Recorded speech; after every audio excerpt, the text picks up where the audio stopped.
Hello everyone, তোমরা সবাই কেমন আছো? আমি পিউ। আমি চলে এসেছি আবার একটা নতুন ব্লগ নিয়ে। দেখো, আজকে একটা স্পেশাল ডিশ রান্না হয়েছিল। আমি জানি সব মেয়েরাই চায় যে তার হাজব্যান্ড তাকে রান্না করে খাওয়াক।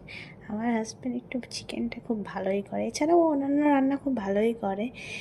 আমার এই ইচ্ছাটা তো একটা পূরণ হয়েছে যে আমার হাজব্যান্ড খুব সুন্দর রান্না করতে পারে, যেখানে আমি হয়তো পারি না। বলতে গেলে আমি 40% পারি, আর আমার হাজব্যান্ড হয়তো 90% পারে।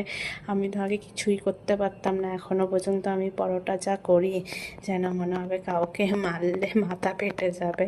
তো আমার পক্ষে খুবই কষ্টকর হয় রান্না করাটা। তো আমাকে রান্নাতে প্রচুর হেল্প করে। তো এই জন্যে দেখো, আজকে খুব টেস্টি টেস্টি চিকেন বানিয়েছিল। তারপর আমি খাওয়া দাওয়া করে বেরিয়ে পড়েছি অফিসের উদ্দেশ্যে, কারণ এখনও আমার শিফট কন্টিনিউ চলছে আর ওর শিফট চেঞ্জ হয়েছে, তার জন্যে। ঠিক আছে, আজ এইটুকুই, কাল আবার পরে দেখা হবে। টাটা, বাই বাই, ভালো থেকো সবাই।